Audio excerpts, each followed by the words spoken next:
Hello students, welcome you all. आज हम करने वाले हैं टेलीस्कोप की डिटेल स्टडी।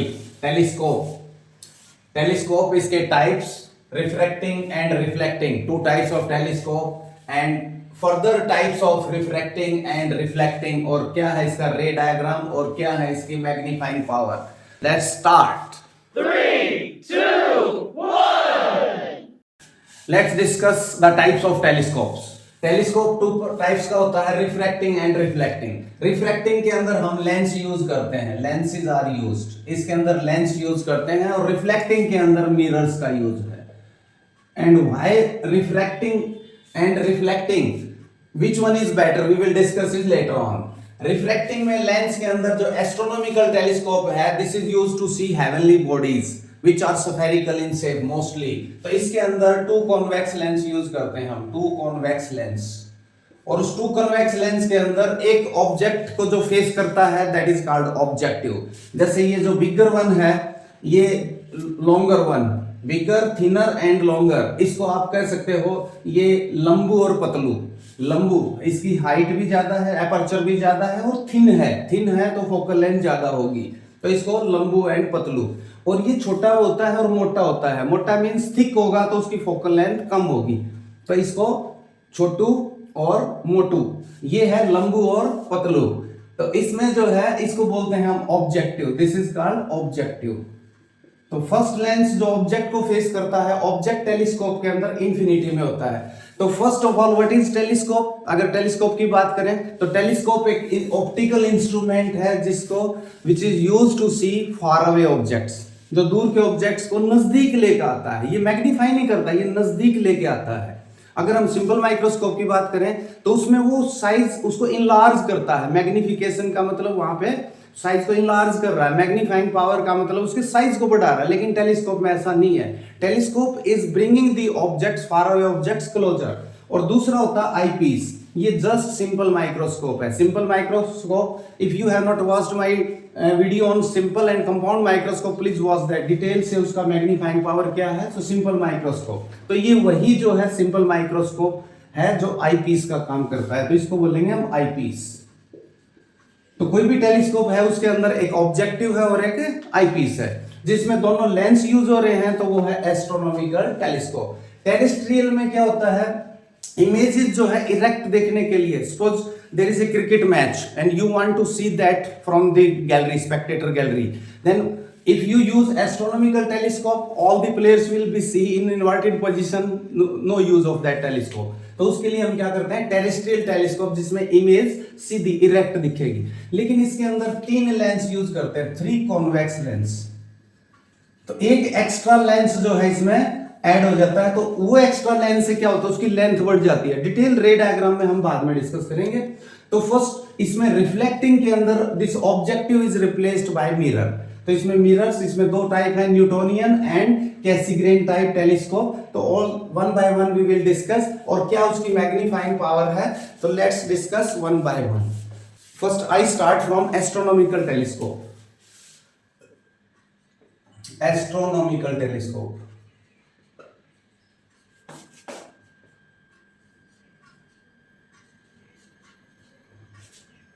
एस्ट्रोफिजिक्स के अंदर यूज होता है हेवनली बॉडीज को देखने के लिए। Objective is nothing but it is a convex lens. ये भी कॉन्वेक्स लेंस है। ऑब्जेक्टिव जो कॉन्वेक्स लेंस है उसका लार्ज एपर्चर होगा, लार्ज एपर्चर, मैं यहां बना देता हूं, ये लार्ज एपर्चर और large focal length. This is large aperture, aperture means here diameter, and large focal length। तो this is characteristic for objective of the telescope। आगे से साइज बड़ा होता है काफी, और इसका फायदा क्या है कि ज्यादा से ज्यादा लाइट इंटेंसिटी को ये गैदर कर सके, ताकि इमेज शार्प बने, इंटेंसिटी बढ़ जाए और रिजॉल्विंग पावर बढ़ जाए। साइज बड़ा होने से 2 फायदे हैं, रिजॉल्विंग पावर और इंटेंसिटी। इमेज जो है ब्लर ना हो, ब्राइट हो। और इसकी रिजॉल्विंग पावर क्या है, for resolving power I will make different video. इसकी कैरेक्टरिस्टिक है हमारी large aperture, large focal length. Eyepiece के लिए हमारा small aperture, small focal length. इसकी फोकल लेंथ भी स्मॉल होती है, स्मॉल फोकल लेंथ। आईपीस की फोकल लेंथ को हम एफ ई से लिखेंगे और ऑब्जेक्टिव की फोकल लेंथ को हम एफ ओ से लिखेंगे। अब इसकी क्यों लेते हैं, क्योंकि इसका magnifying power that is beta by alpha, angle subtended by the image seen through the telescope. Alpha होता है angle subtended by the object seen directly.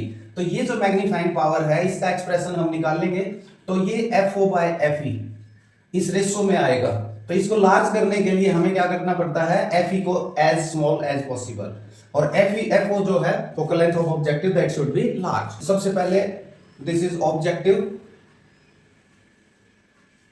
And this is principal axis. The rays are at coming from infinity. Object telescope के अंदर infinite distance पे, very far away, तो almost parallel rays आती हैं। तो मान लिया यहां पे कोई बिग ऑब्जेक्ट है यहां से, तो यहां से पैरेलल रेज आएंगी। मान लिया ये मून ही है, सपोज मून, तो मून है तो इसका साइज जो है, इसको देखने के लिए हम यहां से पैरेलल रेज लेंगे। जो ऑप्टिकल सेंटर से वो स्ट्रेट जाएगी, और ये जो पैरेलल रेज है, अब ये अगर पैरेलल टू प्रिंसिपल एक्सिस होती तो फोकस से पास करती, ये फोकस से पहले से ही पास करेगी। But final image is found at focal plane. Focus पे नहीं, फोकल प्लेन पे बोलेंगे इसको, क्योंकि एग्जैक्ट फोकस के ऊपर ये रेज मीट नहीं कर रही। तो यहां पे इसकी फाइनल इमेज इन्वर्टेड और रियल एंड इन्वर्टेड इमेज यहां पे बन रही है हमारी फॉर दिस ऑब्जेक्ट। तो angle subtended by the object, उसको हम अल्फा से लिखते हैं। तो मैग्नीफाइंग पावर निकालने के लिए हमें यूज करना पड़ेगा beta upon alpha, angle subtended by the image to that object. Object मान लिया, इसको हम डायरेक्ट देखते हैं डायरेक्टली, तो this is the angle subtended by the object. अब इसको निकालने के लिए हमें क्या करना पड़ेगा, दिस परपेंडिकुलर अपॉन बेस, ये लेना पड़ेगा परपेंडिकुलर अपॉन बेस।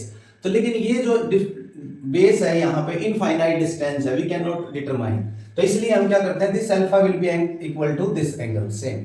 तो यहां से हम अल्फा निकाल सकते हैं, size of this image divided by this distance, इसको हम बोलेंगे FO. This is focal length of the objective. तो alpha will be equal to perpendicular upon base, perpendicular will be H I, height of the image, divided by this base that will B focal length of objective. तो alpha हमने निकाल लिया directly यहां से। अब इस image को हम इनलार्ज करेंगे with the help of eyepiece. Objective ने क्या किया, इस इनफाइनाइट डिस्टेंस पे जो ऑब्जेक्ट है इसको हमारे क्लोज ले आइए, ब्रिंगिंग क्लोज टू आवर आई, और उस उल्टा साइज को इसने डिक्रीज किया है, बट इसको दोबारा से हम मैग्नीफाई कर सकते हैं with the help of this second convex lens, जिसकी फोकल लेंथ कम होनी चाहिए, तो उसके लिए ये थिक होना चाहिए, थिक, स्लाइटली मोर थिकनेस इसकी, इससे इसकी थिकनेस ज्यादा होगी। इसको हम इसलिए बोलते हैं छोटू और मोटू, ये है छोटू और मोटू, ये है लंबू और पतलू। तो यहाँ पे फर्दर ये मैग्नीफाई करेगा, तो इसका जो फोकल लेंथ है वो ऑलमोस्ट इसके यहाँ पे होगी, focal point F E.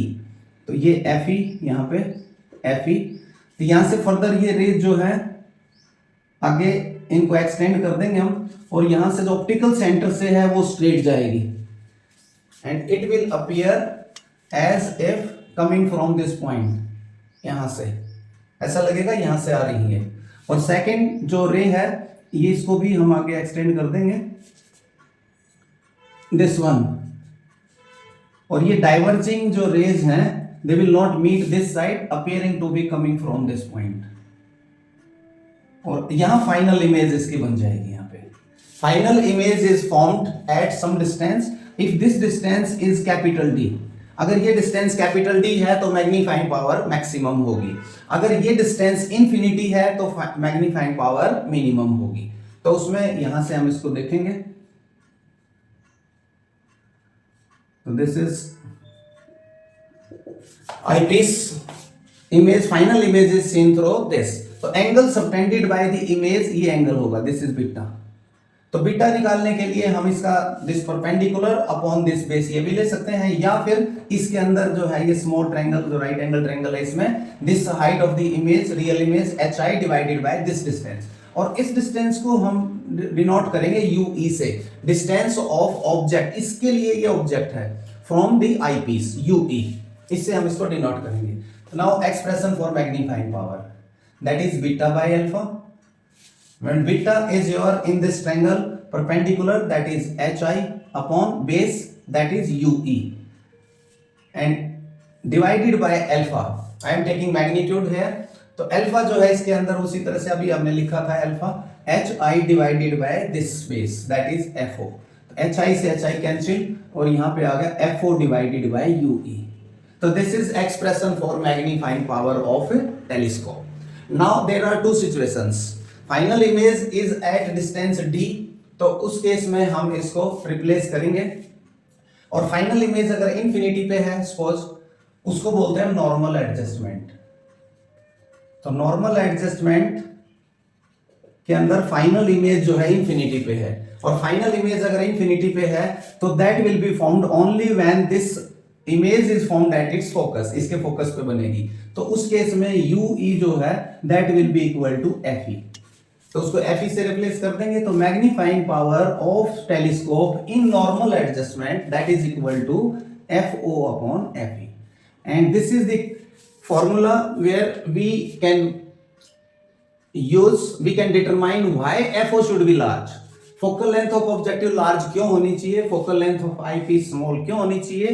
Because in this formula, if this FE will decrease, M will increase. FO will increase, M will increase. So to increase the magnifying power, we should have the eyepiece of smaller focal length and objective of larger focal length. Now if this distance is at D, तो उस case में हमारा जो formula होगा वो क्या होगा?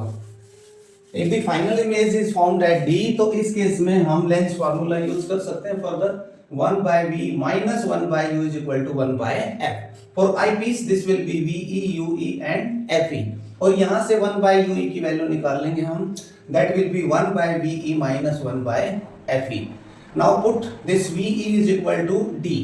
And that is इसके अपोजिट यहाँ पे फ्रंट में जो डिस्टेंस है D नेगेटिव लेंगे माइनस D. तो that 1 by UE is equal to 1 by minus D minus 1 by FE. Minus 1 by FE common, तो ये बन जाएगा 1 प्लस FE बाय D. ये आ जाएगा आपका. इसको हम कॉमन आउट कर लेंगे विद माइनस साइन. तो यहाँ पे ये बन जाएगा 1 plus FE by D, 1 by FE outside. तो UE की वैल्यू हमने निकाल ली और इसको हम अब रिप्लेस कर देते हैं. इसके अंदर जो मेन फॉर्मूला था हमारा ये था FO अपॉन UE. तो FO into 1 upon UE is this one. तो ये आ जाएगा हमारा minus 1 by FE into 1 plus FE by D. And this is final formula for minus sign indicate here की in final image is inverted minus sign. और D पे यहाँ पे D जो है that is 25 centimetre least distance of distinct vision. तो this is expression of magnifying power of astronomical telescope. अभी हमने मैग्नीफाइंग पावर का एक्सप्रेशन जो निकाला that was FO by FE for normal adjustment. Normal adjustment of telescope तो FO by FE. और final adjustment में ये था हमारा FO by FE 1 plus FE by D. ये फाइनल के लिए था. Now what will be the length of the telescope? Length of the telescope क्या होगी? तो length of telescope L that will be equal to FO plus FE. इस case में first case में यहाँ पे लेंथ ऑफ द टेलीस्कोप होगी FO plus FE. ये मैग्नीट्यूड लेना है, इसका नेगेटिव साइन लेना है यहाँ पे FO प्लस FE. और सेकंड केस में जो होगी वो that is FO plus UE का मैग्नीट्यूड, क्योंकि फाइनल एडजस्टमेंट में this UE will be less than FE. तो this will be the length of the telescope. और अगर टेरेस्ट्रियल टाइप टेलीस्कोप है तो उसमें L की वैल्यू जो होगी FO plus 4 times the focal length of erecting lens plus eyepiece in normal adjustment. Eyepiece की फोकल लेंथ, तो ये मैक्सिमम लेंथ होगी for erecting for this terrestrial telescope. Terrestrial telescope के अंदर हमारी लेंथ मैक्सिमम ये होगी. Now let's solve numerical problems related to telescope. Suppose हमें length of the telescope given है that is 100 centimetre and magnifying power of the telescope in normal adjustment वो दी हुई है आपको सपोज 19. ये मैग्नीफाइंग पावर नॉर्मल एडजस्टमेंट में आपको given है, नॉर्मल एडजस्टमेंट. तो what will be the focal length of objective and eyepiece? Eyepiece और ऑब्जेक्टिव की फोकल लेंथ क्या होगी? Let's solve. तो we know that L is equal to FO plus FE normal adjustment में. तो यहाँ पे sum of these two numbers हमें पता है, that is 100 is equal to FO. We don't know, we have to find out, but we are given magnifying power M and you know M is FO by FE.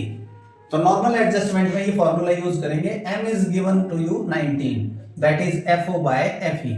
यहां से सम of to numbers पता है हमें और race of to numbers पता है. We can easily find out their values. FO is equal to 19 FE. यहां से FO की वैल्यू आ गई 19 FE. यहां पे सब्स्टिट्यूट कर दो तो that will be 100 is equal to, ये इस केस में FO की value 19 FE plus FE, this is 20 FE. तो यहां से फोकल लेंथ ऑफ आईपीस आ गई 5 सेंटीमीटर.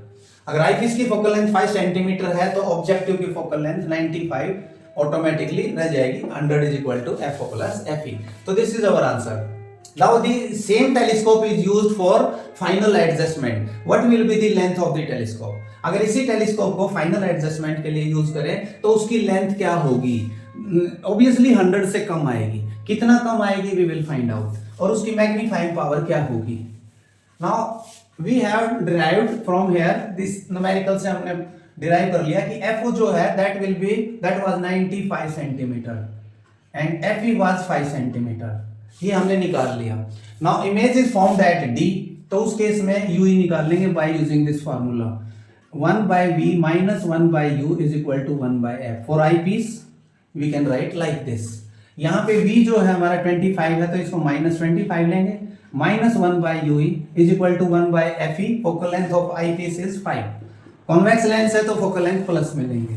तो यहाँ से UE की वैल्यू आ जाएगी आपकी 1 by UE is equal to -1 by 25 minus 1 by 5. LCM is your 25 -1 minus 5.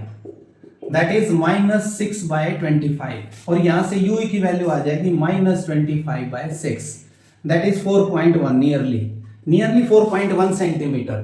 So length of the telescope in this final adjustment is decreased to, that is FO plus UE का magnitude.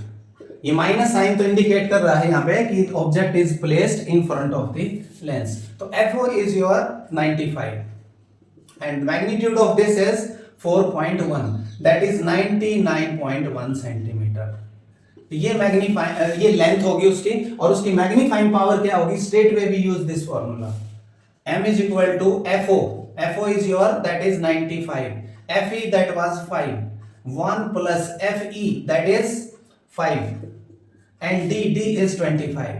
तो यहाँ पे magnifying power increase हो जाएगी उसकी. 19 तो पहले थी नॉर्मल एडजस्टमेंट में, तो ये 1 plus 1 by 5 and that will be 6 by 5. तो 19 into 6 by 5 114 by 5. तो ये इंक्रीज हो जाएगी लगभग 23. तो दिस इज नियरली 23. दो टेलीस्कोप की नॉर्मल एडजस्टमेंट में मैग्नीफाइंग पावर हमें 19 गिवन थी, उसकी लेंथ गिवन थी. तो what will be the magnifying power and length of the same telescope in final adjustment? Answer is magnifying power is 23 and length is 99.1 centimetre. So let's take one more problem. Length of the telescope is 100 centimeter given. Focal length of objective is suppose 90 centimeter. Focal length of eyepiece is 5 centimeter. What is its magnifying power if the final image is formed at VE, that is D, that is 25 centimeter? And what is the position of the object? Object की position क्या है? अगर ये आपको दिया हुआ है then how will you calculate? तो इसके अंदर हम सेपरेटली लेंगे क्योंकि दोनों का हमें इंफॉर्मेशन पता है. फोकल लेंथ पता है आईपीस और ऑब्जेक्टिव की. तो आईपीस का हमें ये भी पता है फाइनल इमेज कहां से कहां पे बनेगी. तो यहां से हम निकाल लेंगे सेपरेटली. फिर यहां पे आईपीस का, दिस इज फॉर आईपीस, और यहां पे objective. We will deal both separately, दोनों को सेपरेटली डील करेंगे. तो यहां पे 1 by V minus 1 by U is equal to 1 by F. ये आईपीस के लिए E यूज करेंगे subscript. And this is 1 by V O UO 1 by UO is equal to 1 by FO. तो यहाँ से हमें FE पता है, that is 5 सेंटीमीटर, 1 by 5.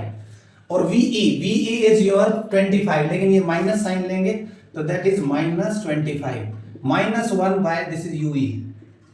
यहां से यूई निकाल लेंगे हम, तो UE will be equal to 1 by UE will be equal to -1/25 -1/5, और इसको सॉल्व करेंगे दैट विल बी 6/25 माइनस, और यहां से यूई की वैल्यू आ जाएगी आपकी -25/6, नियरली 4.1 सेंटीमीटर। ये हमने यूई निकाल लिया यहां से। नाउ कॉन्वेक्स लेंस ऑब्जेक्टिव जो है इसके लिए 1/VO। अब VO क्या होगा इसके लिए, हमें पता है इसकी जो इमेज है, ऑब्जेक्ट की डिस्टेंस हमें नहीं पता, इमेज की डिस्टेंस जो यहाँ पे ये सपोज इमेज है और यहाँ पे हमने आई पीस रखा है, तो हमने ये डिस्टेंस निकाल ली, इसको फर्दर इसने मैग्नीफाई किया है यहाँ पे ये, तो this is UE and length of the telescope given है, length of the telescope is given, तो दिस इज यूई, यूई हमारा आ चुका है दैट इज 25/6, दिस इज 25/6, तो ये निकल जाएगा हमारा and that will be VO। अब इसको FO नहीं बोलेंगे, FO is nearly equal to VO, VO जिसको FO लिखते थे ऑब्जेक्ट इनफिनिटी पे, तो इसको VO लिखेंगे, distance of image for object, और दैट इज VO की वैल्यू निकाल लेते हैं, this is L is equal to VO plus UE, यहाँ पे FO की जगह हम यूज करेंगे VO प्लस UE का magnitude, L is your 100, VO we have to find out plus UE that is 25/6, तो यहां से VO की वैल्यू आ जाएगी 100 माइनस 25/6 दैट विल बी 575/6, तो ये VO हमने निकाल लिया। अब यहाँ पे ऑब्जेक्टिव के लिए लेंस फार्मूला हमने लिखा हुआ ऑलरेडी, तो VO की वैल्यू यूज करेंगे और ये साइन प्लस का रहेगा यहाँ पे, यहाँ से ऑप्टिकल सेंटर से right side along the direction of incident ray plus, तो VO की वैल्यू 575/6, तो 6 को ऊपर लिख देंगे न्यूमरेटर में, minus 1/UO we have to find out is equal to 1/FO, focal length of objective that is given 90 centimetre, तो 90 centimetre. अब इसको सॉल्व कर लेते हैं हम, that 1/UO is equal to 6/575 minus 1/90, you can solve it, multiply कर लो, that is 540 minus 575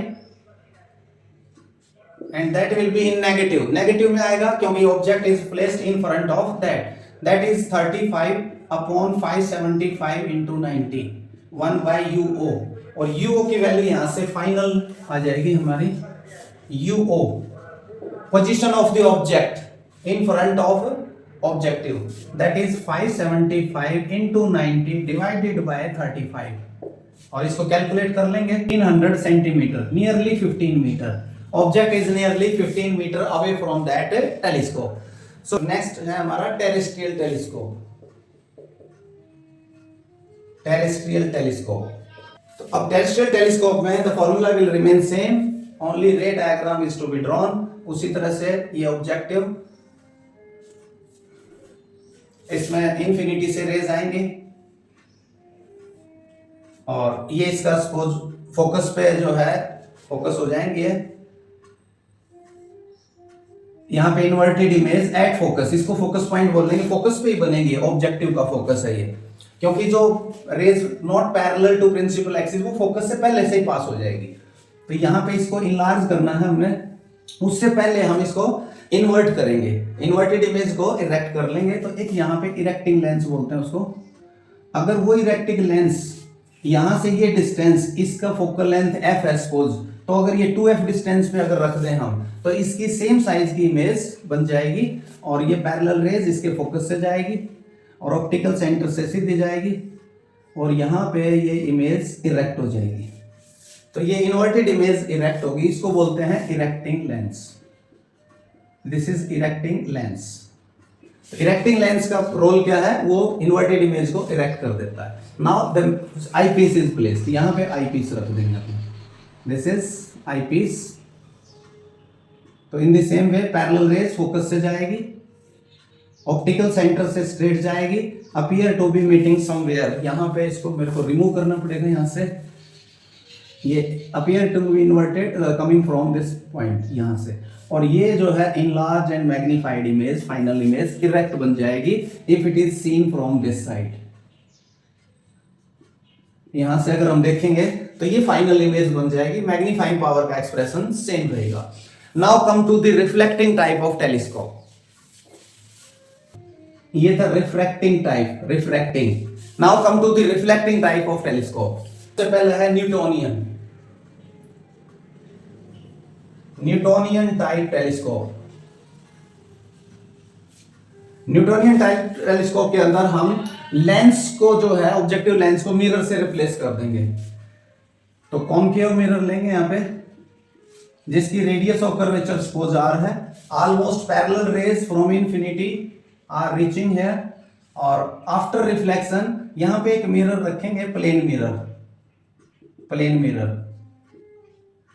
तो प्लेन मिरर जो है वो इसको रिफ्लेक्टेड रेज को फर्दर रिफ्लेक्ट करेगा टुवर्ड्स आई पीस। फर्दर जो है इन रेज को रिफ्लेक्ट करेगा टुवर्ड्स आई पीस। और यहां पे साइड में आई पीस, जिसके थ्रू हम, this is I piece.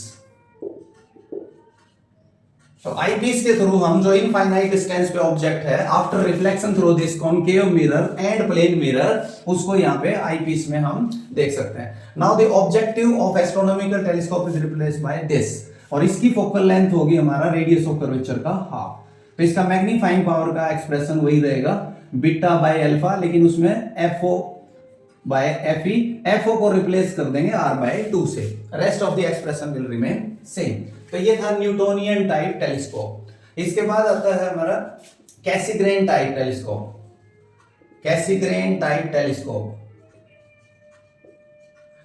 कैसिग्रेन type telescope is just a improvement over the Newtonian type telescope. उसके अंदर हम सिंपल मिरर को रिप्लेस कर देंगे by convex mirror.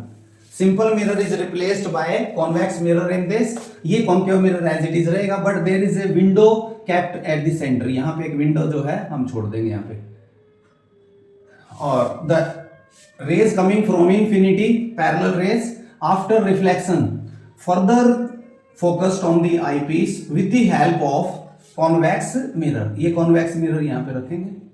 Convex mirror further इनको जो है, ये जो रिफ्लेक्टेड रेज है, इनको फोकस करेगा आई पीस पे इन दिस वे। और यहां पे हमने आई पीस रख दिया अपना, ये आई पीस है, दिस इज। तो rays coming from infinity are focused, this is convex mirror and this is concave mirror. और ये बन गया हमारा Cassegrain type telescope. This is improvement over, यहां पे जो आई पीस है वो फ्रंट में ही रखते हैं, और ऑब्जेक्ट जो है इंफिनिटी पे है, उसकी इमेज उसी तरह से, इसकी radius of curvature R, focal length इसकी r by 2। मैग्नीफाइंग पावर का expression that will remain same, only FO is replaced by r by 2। Now we will compare, इसको बोलते हैं हम reflecting type telescope, reflecting type telescope. And there is one refracting type telescope also, एक और है जिसको हम गैलीलियन टेलीस्कोप बोलते हैं, that is refracting. Galilean telescope में हम कॉन्वेक्स लेंस के बजाय, आई पीस अगर कॉन्वेक्स लेंस का लेने के बजाय हम कॉनकेव लेंस यूज करते हैं, तो दैट विल बी गैलीलियन। तो इसमें वन एक है और ऐड कर दें हम, Galilean, Galilean, Galilean type telescope.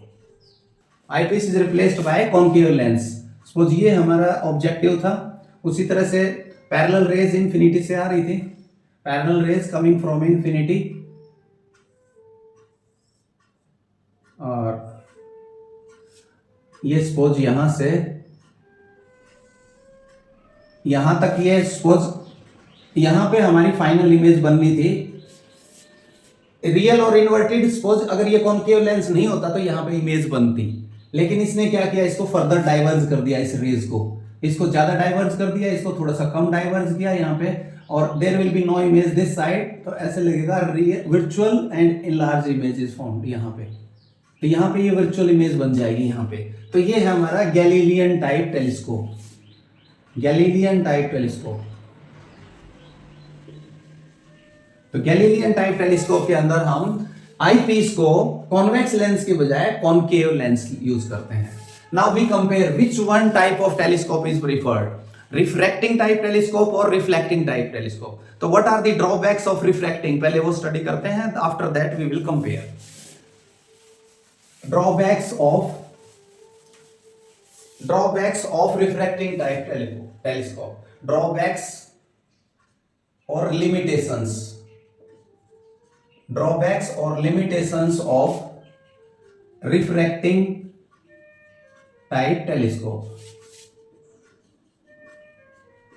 Refracting type telescope यानी कि एस्ट्रोनॉमिकल और टेरेस्ट्रियल टेलीस्कोप की क्या ड्रॉबैक्स हैं? सबसे पहला जो लेंस है उसका मटेरियल बहुत ज्यादा होता है, थिकनेस है, तो एक तो उसको difficult to handle, difficult to handle. Reason, handling में डिफिकल्टी है, क्यों?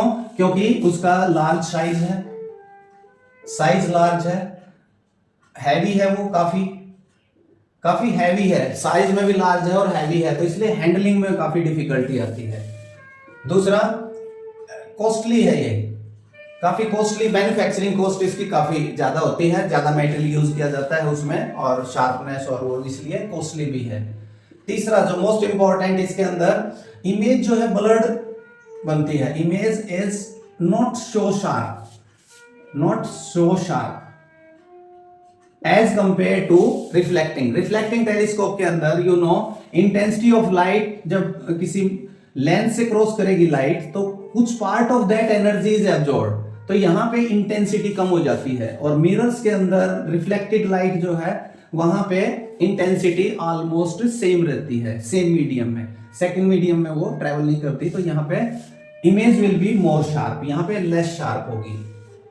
और नेक्स्ट एज, इसके अंदर सफेरिकल एब्रेशंस होती हैं, सफेरिकल एब्रेशंस, और दूसरा है chromatic aberrations. I will explain what are this chromatic aberrations और सफेरिकल एब्रेशंस। ये रिफ्रैक्टिंग के अंदर होता है, रिफ्लेक्टिंग के अंदर नहीं होता, तो इसके कारण जो है क्या डिफेक्ट है वो मैं एक्सप्लेन करता हूं। What is spherical and chromatic, तो ये डिफेक्ट्स लिमिटेशंस है हमारी रिफ्रैक्टिंग टाइप ऑफ टेलीस्कोप। इसके अंदर सफेरिकल एब्रेशंस क्या है? सफेरिकल सरफेसेस के अंदर, जैसे ये डबल कॉन्वेक्स ले लिया मैंने यहाँ पे, and this is principal axis, the rays which are closer to this principal axis, उसका फोकस पॉइंट जो है दूर होगा। जो रेज प्रिंसिपल एक्सिस के क्लोज है इनको बोलते हैं पैरेक्सियल रेज, उसका जो फोकस पॉइंट है वो काफी दूर होगा। And the rays which are far away from the principal axis, जो दूर है, मार्जिनल रेज जिनको बोलेंगे, तो उसमें ड्यू टू दिस कर्वेचर, यहाँ पे जैसे यहाँ पे तो ऑलमोस्ट पैरेलल फेस है, ये parallel, this will act as glass slab, ये ग्लास स्लैब की तरह काम करेगा, ये portion, this portion of the lens will act as a glass slab, तो यहाँ पे बेंडिंग बहुत ही कम होगी, तो focus will be far away, this one. And जब अवे होगा तो यहाँ पे there is a inclination between them, these faces are not parallel, यहाँ पे प्रिज्म की तरह एक्ट करेगा ये पार्ट, प्रिज्म की तरह, तो यहाँ पे बेंडिंग बहुत ज्यादा होगी, तो बेंडिंग बहुत ज्यादा होगी तो यहाँ से फोकस विल बी क्लोजर। तो two different focus are there, जो रेज अवे है काफी तो उनका फोकस यहाँ होगा, जो क्लोजर है उनका फोकस फार अवे होगा, तो इमेज विल बी ब्लर्ड, तो यहाँ पे इमेज ब्लर्ड आएगी, तो इसको बोलते हैं हम सफेरिकल एब्रेशंस। और मिरर्स के अंदर इसको हम अवॉइड कर सकते हैं, लेकिन अगर हम सफेरिकल मिरर यूज करते हैं, प्योरली सफेरिकल मिरर, तो उसमें भी सफेरिकल एब्रेशन होती है। अगर प्योर सफेरिकल मिरर यूज करते हैं तो उसमें वही same, rays close to the principal axis वो फोकस से जाएंगी exact between C and P, ये फोकस पॉइंट है। लेकिन जो रेज फार अवे हैं they will not go through the focus, क्योंकि जब फार अवे है तो उसमें ये एंगल जो है ये इंक्रीज हो जाएगा यहाँ पे, और ये एंगल इंक्रीज होगा तो ये भी इंक्रीज होगा, तो यहाँ पे ये रेज यहाँ से जा रही है इधर से, तो फोकस इसके लिए यहाँ पे है, तो डिफरेंट फोकस आर देयर। तो सफेरिकल एब्रेशंस मिरर्स में भी होती हैं, अगर आप सफेरिकल मिरर यूज करेंगे तो उसका जो उसके लिए रेमेडी है कि इसको हम पैराबोलाइड मिरर यूज कर लें, पैराबोलाइड मिरर्स के अंदर हम इसका कर्वेचर चेंज कर दें, यहाँ पे कर्वेचर जो है इसको चेंज कर दें यहाँ पे लाइक दिस, इसको बोलेंगे पैराबोलाइड मिरर। तो rays which are far away, दूर भी हैं तो वो भी फोकस से ही जाएंगी फिर, तो only single focus is there and this defect is removed, spherical aberrations. तो इसके अंदर जो है, इसके अंदर हमारा पैराबोलाइड मिरर्स यूज करते हैं, paraboloid mirrors. are used in to remove the spherical aberrations. Now let's discuss chromatic aberrations क्या होता है. Chrome means color, color के लिए. तो different colors, मान लिया हमारे पास एक convex lens है, तो यहां पे अगर मान लिया व्हाइट लाइट है डिफरेंट कलर्स, तो जो रेड कलर लाइट है, red colour that will be red colour जो है that is very faster. Different refractive index के कारण यहां पे you know lens maker formula 1/f is equal to mu minus 1/r1 minus 1/r2. तो जो इसकी फोकल लेंथ होगी लेंस की, वो रेफ्रैक्टिव इंडेक्स पे डिपेंड करेगी, और रेफ्रैक्टिव इंडेक्स डिपेंड करती है wavelength of light used, that is inversely proportional to lambda. तो जिसकी वेवलेंथ ज्यादा होगी उसके लिए रेफ्रैक्टिव इंडेक्स कम होगी, तो उसकी फोकल लेंथ भी ज्यादा होगी. इट मींस रेड कलर है, रेड कलर की वेवलेंथ वायलेट से ज्यादा होती है, तो रेड कलर की जो फोकल पॉइंट है वो भी ज्यादा होगा, तो रेड कलर की लाइट जो है वो दूर फोकस होगी यहाँ पे. तो this is focus point for red colour.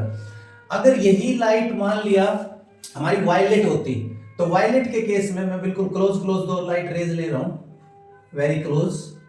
अगर ये रेड है तो this will focus far away, और ये लाइट अगर वायलेट है तो ये क्लोज फोकस होगी यहाँ पे. तो this is for violet colour. तो two different focus are there. This is focus point of violet colour, this is for red colour. तो यहाँ डिफरेंट कलर्स आर ऑब्टेन्ड. तो this is called chromatic aberration. Chromatic aberration. तो इस defect को दूर करने के लिए reflecting type telescope is better one. तो which one is preferred? Reflecting type telescope, क्योंकि वो लाइट वेट होता है, साइज में भी छोटा होता है, ज्यादा कॉस्टली भी नहीं होता, इजी टू कैरी, और these two defects are removed, free from spherical aberrations and free from chromatic aberrations.